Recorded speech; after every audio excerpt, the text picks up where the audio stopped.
조갑제 TV 시청자 여러분 안녕하십니까? 12월 12일 12.12 사건 1979년 전두환 국군 보안사령관 당시에 계엄사 합동수사본부장이 부하들을 시켜서 계엄사령관이던 육군참모총장 정승화 대장을 연행하는 과정에서 무력 충돌이 있었습니다. 3명이 아마 죽었을 겁니다. 많은 사람이 다쳤어요. 어쨌든 군대의 권력구조가 바뀌었습니다. 당시는 박정희 대통령이 시해한 이후에 권력의 공백 상태가 있었고 자연히 군대가 아주 중요한 자리에 있었는데 그 군대의 지휘부가 바뀌었습니다. 이것을 나중에 군사 변란이다 라고 규정을 해가지고 당시에 전두환 측에 가담했던 많은 사람들이 형사처벌을 받았습니다. 그러나 당시에는 바로 계엄사령관이던 정승화 장군이 불법 연행되어 가지고 물고문까지 당하고 군복을 벗는 군인으로서는 참 참기 어려운 치욕을 겪은 이 정승화 장군이 그 겪은 걸 녹음 테이프에 쭉 담았다가 그 녹음 테이프를 저한테 줘가지고 그걸 근거로 해가지고 제가 책을 하나 냈습니다. 바로 이 책입니다. 12.12 사건 정승화는 말한다. 이 책이 언제 나왔느냐 하면 1987년 대통령 선거가 한참 진행될 때 까치 출판사에서 나왔습니다. 오늘 제가 그냥 넘어가서는 안 되겠다는 생각이 들었습니다. 역사의 정인으로서, 아니 목격자로서. 저는 기자 생활을 부산에서 했는데 1979년 10월 16일 부산에서 큰 시위가 일어나서 이게 부마 사태로 커지고 비상계엄령이 선포되고 그 열흘 뒤에 그 연장선상에서 11.6 사건이 납니다. 11.6 사건의 직접적인 원인은 부마 사태였습니다. 그 김재규가 부마 사태 현장을 와서 보고 민심이 떠났다고 판단한 게 시해를 하는 하나의 원인이었습니다. 그 다음에 11.6 사건의 연장선상에서 또 일어난 게 12.12 사건입니다. 그러니까 부마 사태, 11.6 사건, 12.12 사건, 12.12 사건으로 전두환 그룹이 다시 일종의 쿠데타죠. 기나긴 쿠데타 과정을 거쳐서 집권을 하는데 그 사이에 5.18 광주 사태가 납니다. 저는 부마 사태를 취재를 했고 광주 사태를 현장에서 취재를 했고 11.6 사건과 12.12 사건은 현장에는 없었지만 나중에 제가 월간조선에서 일하면서 그 내막을 취재를 했습니다. 그래서 한국 현대사에서 가장 중요한 사건 부마 사태, 11.6 사건, 12.12 사건 그리고 광주 사태에 대해서는 책을 여러 권을 썼습니다. 이 분야에 대해서는 제가 전문가입니다. 기자로서는 상당히 행운이었습니다. 우리 현대사 70여 년의 현대사에서 가장 드라마틱한 순간에 제가 있었고 또 그것을 글로 쓸 수 있었으니까요. 그 취재를 하면 또 여러 중요한 정인들을 만나게 됩니다. 기자는 아주 정보가 많은 사람을 만나야 됩니다. 이 사건 내에서 한복판에 있었던 사람이 바로 정승화 계엄사령관이죠. 정승화 계엄사령관은 12.6 사건 때 바로 김재규의 초청을 받고 공정동에 있는 정보부 안가 식당에 가서 식사를 하고 있었습니다.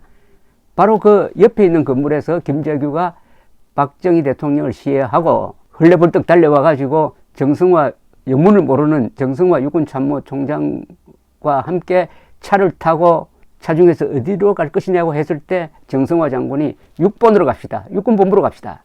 라고 이야기를 해서 이게 역사의 물줄기가 바뀌게 되는 겁니다. 그때 김재규가 정보부가 관리하는 남산으로 갑시다 해서 남산에서 지휘부를 만들고 상황을 통제했더라면 아마 김재규가 정권을 잡았을 수도 있습니다. 그러나 정승화 장군이 육군본부로 가자고 하니까 육군본부에 가니까 정승화 장군의 통제하에 김재규가 들어온 거죠. 그때는 아무도 김재규가 범인인 줄 몰랐습니다. 오히려 피살된 차지철이가 범인인 줄 알았죠. 나중에 정승화 장군도 김재규가 말을 안 하니까 차지철이 범인인 줄 알았는데 김계원 비서실장이 만찬장에 있었던 사람인데 이 사람이 정승화 장군에게 범인이 김재규라고 함으로써 정승화 장군과 노재현 국방장관이 바로 김재규를 체포하라 이런 명령을 내리게 되는 겁니다. 다만 왜 그 자리에 있었느냐 하는 의심을 사게 됩니다. 정승화 장군이 왜 김재규의 초청을 받아서 시해 현장 바로 옆에 있는 건물에 왜 있었느냐, 공모한 것 아니냐 하는 의심이 있었습니다. 이 의심이 아주 정승화 장군을 괴롭히게 됩니다. 그래 12월 12일 전두환 합동수사본부장이 계획을 딱 갖추어가지고 정성화 장군을 연행하려고 하죠. 그러나 최규하 대통령에게는 아직도 연행 보고를 받지 않은 상태에서 정성화 장군을 공관에서 연행하려 하다가 공관에서 총격전이 일어났습니다. 여기서부터 12.12 사건이 계획대로 되지 않고 군인들을 서로 정성화 측 군대와 전두환 측 군대가 충돌했죠. 그래서 12.12 정변으로 발전하는 겁니다. 이게 계획이 없던 겁니다. 계획대로 되었으면은 정성화 장군을 그냥 스무스하게 연행해서 정성화 장군을 옷을 벗겼으면은 전두환 씨는 대통령이 안 되었을 가능성도 있습니다. 육군 참모총장 정도 돼가지고 군의 실권자로 남았을 가능성도 있는데 그날 피를 흘리는 바람에 돌아갈 수 없는 다리를 걷는 거죠. 사실상 이게 군사 반란인데 정권을 잡으면 군사 반란이 그냥 덮여지는 거죠. 그래서 정권을 잡을 수밖에 없게 되는 돌아갈 수 없는 다리를 걷는 다음에 그 다리에 불까지 질러가지고 그냥 집권으로 치달을 수밖에 없어가지고 전두환 정권 그리고 이어서 노태우 정권이 생겼다. 그때 그 정성화 장군 연행에 관계했던 이학봉 합수본부 수사국장의 이야기는 농담삼아 우리가 실수를 해가지고 두 대통령이 생겼습니다라고 하는 이야기가 나름대로 거기에 사실이 있습니다. 자, 이야기를 정성화 장군으로 돌리겠습니다. 이 정성화 장군과의 저희 인연을 지금부터 설명을 드리겠습니다. 정성화 장군은 육사 5기 출신인데 6.25 때 아주 잘 싸운 부대장으로 유명합니다. 이분은 1948년 4월에 육군 소위를 임관을 했고 1950년 7월 대대장이 되었습니다. 6.25 때. 그리고 1952년 2월에는 사단 작전 참모 쭉 이렇게 아주 군대 정통 군인으로서 쭉 올라갔던 분입니다. 육사교장 그리고 제1군 사령관 그리고 육군대장 진급하고 1979년 2월에 육군 참모총장으로 임명이 되었던 분인데 이분은 경북의 금능 출신입니다. 김천 옆에 있는 금능 출신인데 제가 오랫동안 이렇게 가까이서 만나본 이분은 선비 같은 분입니다. 그리고 참 유순하신 분입니다. 역전의 용사입니다. 군 지휘를 전투를 참 잘 지휘하는 분인데도 불구하고 그렇게 아주 부드럽고 하신 분인데 그런 점에서는 약간 또 권력 의지는 약한 분이고 아주 모범생이죠, 이분이. 그런데 이 사건에 휘말려 들고 말았던 것입니다. 이분이 그래서 5공학 출범 직후에는 이제 더 잡아 놓을 수가 없으니까 정성화 장군을 풀어주지만은 1980년대는 정성화 장군은 잊혀진 존재가 되었습니다. 정성화 장군한테 함부로 접근도 할 수도 없고 또 본인도 전화도 받지 않고 그러다가 제가 한번 1980년대 85년 무렵에 한번 통화를 한 적이 있습니다. 한번 만나고 싶다고 했더니 거절을 하셔요.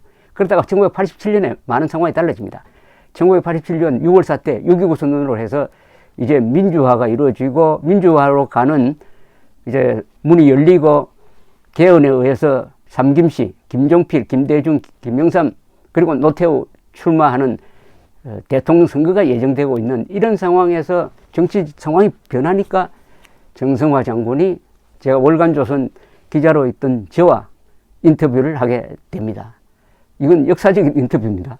왜냐하면 그때 가장 이 선거에 1987년 대통령 선거 때 가장 큰 쟁점이 되었던 것이 12.12 사건이었습니다. 노태우가 12.12 사건의 주역이다.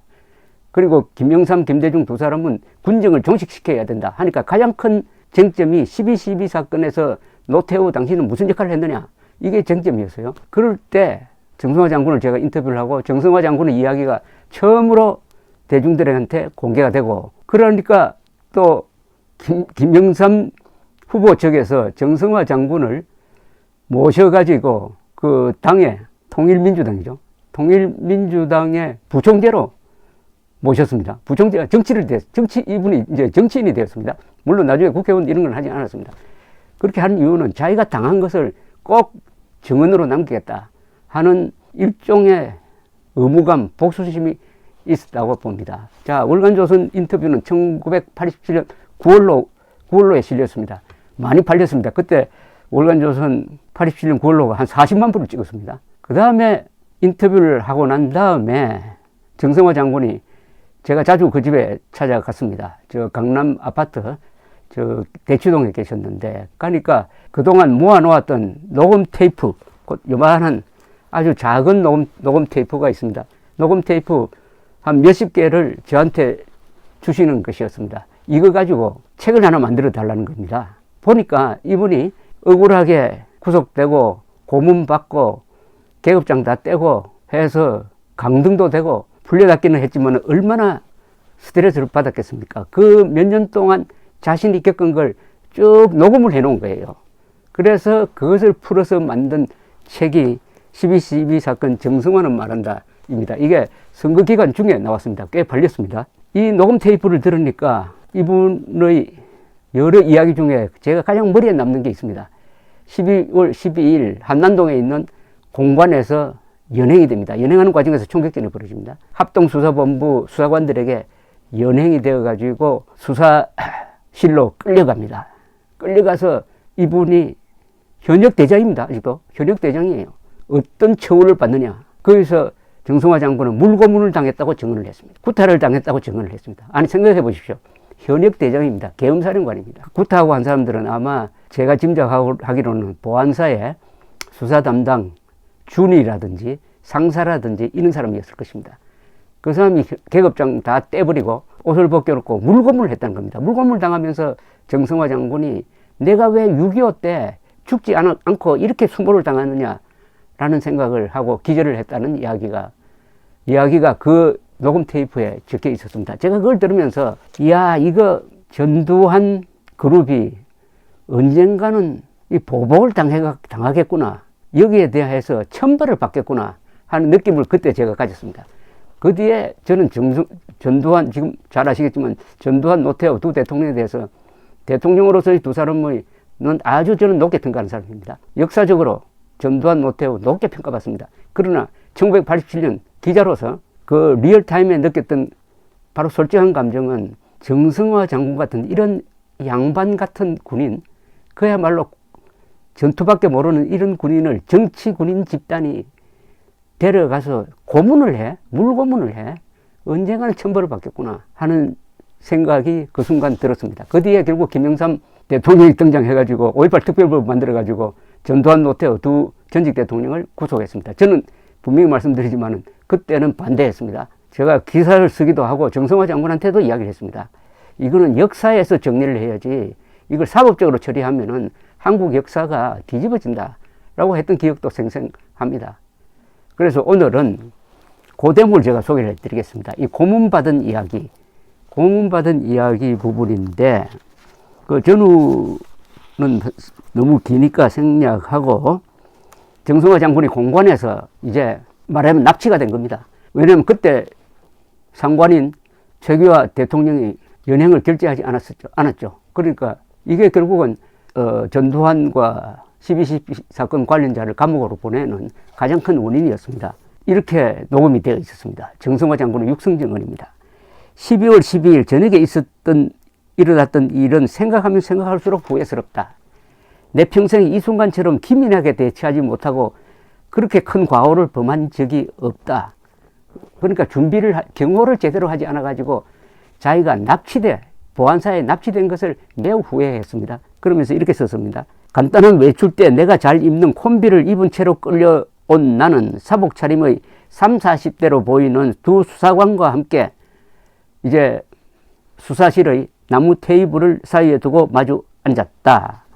10월 26일 저녁에 있었던 일들에 대해 김재규로부터 초대받은 데서부터 소상히 질문하였다. 나는 최 대통령이 오해하여 조사를 허가한 데 따른 합동수사본부 조사팀의 조사인 줄 알았다. 몹시 언짢았지만은 여기 온 이상 조사에 응하여 사실대로 설명한 도리밖에 없다고 결심하고 순순히 조사단의 질문에 답하되 생생하게 아는 대로 설명해 나갔다. 그렇게 조사받기를 수시간이 지나 아마도 13일 새벽 3시 내지 4시경이나 되었을까 할 때였다. 내가 조사를 받고 있는 방에는 경비병인 듯한 20대의 젊은 곤색 잠바 차림 사나이들이 2시간마다 교대하는 것을 제외하고는 조사반 2명과 나뿐이었는데 사복 차림의 40대 전후의 사나이 둘이 들어왔다. 한 사람은 몸집이 좀 크고 또 한 사람은 조그만 몸집이었다. 두 사람은 내가 나무 의자에 앉은 자세로 조사반의 질문에 태연하게 설명하고 있는 것을 나의 등 너머에서 한참 바라보는 듯 했다. 두 사람은 내 앞에 있는 조사반원들과 저희들끼리 눈짓을 하더니 한 사람이 다짜고짜 나에게 말했다. 이거 조사 만든 태도가 왜 이래? 누가 이따위 복장으로 조사받으라고 그래서 이거 여기가 어딘지 모르는 모양이구먼. 두 사이는 나의 등 뒤에서 나의 옷깃을 잡아당기며 일으켜 세웠다. 이 옷 벗고 이걸 갈아입지 못해. 둘은 나를 밀치고 당기고 하며 위협을 했다. 나는 순간 이 자들이 나를 죄인으로 알고 이제 마구 다루기 시작하는 것이구나 생각했다. 이게 무슨 짓인가 하고 나는 꾸짖었다. 그들은 나를 밀치고 당기고 하면서 눈을 부릅뜨고 교대로 고함을 치며 위협을 계속하였다. 이거 어디가 어딘 줄 알고 그래? 지금도 참모총장인 줄 알고 있는 모양이지. 죄인이 조사받는데 시키는 대로 할 것이지 무슨 잔소리야. 화끈한 맛을 좀 봐야 알겠어. 그래도 조사를 직접 맡은 두 사람은 그냥 쳐다보고 가만히 있었다. 이었고 두 사람이 나의 옷을 강제로 벗기고 가지고 온 꼬깃꼬깃한 헌 전투복을 입혔다. 윗도리는 맞는 편이었으나 아랫도리는 허리가 작아 단추도 끼어지지 않고 길이도 길었다. 허리띠도 없었다. 그 두 사나이는 나의 시계를 포함한 소지품 전부를 가지고 나가버렸다.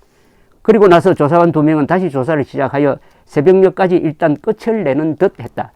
날이 셀 때까지 조사하던 그들도 조사한 서류를 가지고 번갈아 들락날락하며 분주한 것 같았다. 나는 의자에 앉은 그 자세대로 있었다.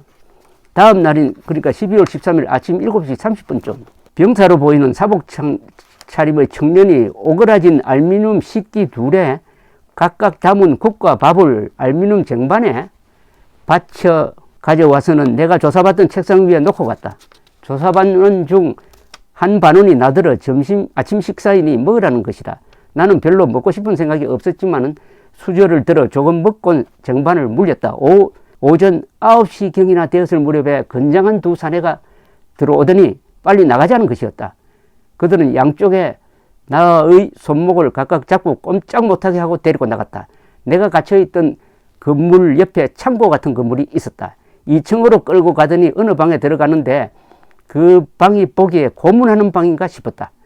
그들은 나를 이상하게 생긴 철제 의자에 앉히더니 거기에다가 빗그릇 매는 것이 아닌가. 나는 이놈들이 나를 고문하려는구나 직감하면서 주위에 있는 대여섯 명에게 말했다. 너희들이 날 고문을 할 모양인데 내가 육군 대장으로 너희들에게 고문당할 수는 없다. 고문을 당하기 전에 내 예비역 편입원을 써놓고 당해도 당해야 되겠다. 그중 한 명이 그런 것 안 써도 이미 예편되었으며 참모총장도 아니니 걱정하지 말라고 소리쳤다. 두 명이 나를 의자에 빗끌어매어 머리를 뒤로 잡아 제치고 여러 명이 소리를 꽥꽥 지르고 위협을 하며 분위기부터 살벌하게 만들더니 곡괭이 자루인 듯한 몽둥이로 내 허벅지 위를 치고 정갱이를 치고 목뒤를 치기도 하며 마치 미쳐 날뛰는 것처럼 서로가 격려라도 하는 것처럼 신명이 난 듯 교대로 치며 무조건 나더러 바른 대로 말해. 이 자식 김재규하고 공모했지. 다 알고 있는데 이 자식 거짓말해 소용없어 하며 마구 날뛰었다.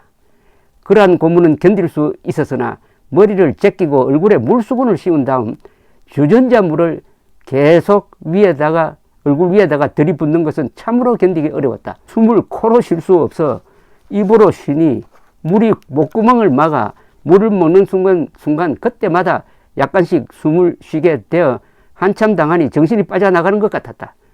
나는 고문을 당하면서 내가 6.25 때 죽어야 했을 것을 살아서 부하들한테 고문으로 억울한 누명을 쓰고 죽게 되는구나 하는 생각이 머릿속을 스쳐가자 혀를 깨물어 죽고 싶었다. 그때도 건강이 별로 좋은 편이 아니라 이들의 무지한 고문은 결국 나의 생명을 끊게 되겠구나 하고 체념했던 여기까지로 설명을 드리겠습니다. 다행히 지금 대한민국은 고문이 없어진 나라가 되었습니다. 불법 연행도 없어졌습니다. 그러니까 우리가 자유가 있을 때 자유를 서서 자유를 지켜야 한다는 뜻입니다. 감사합니다.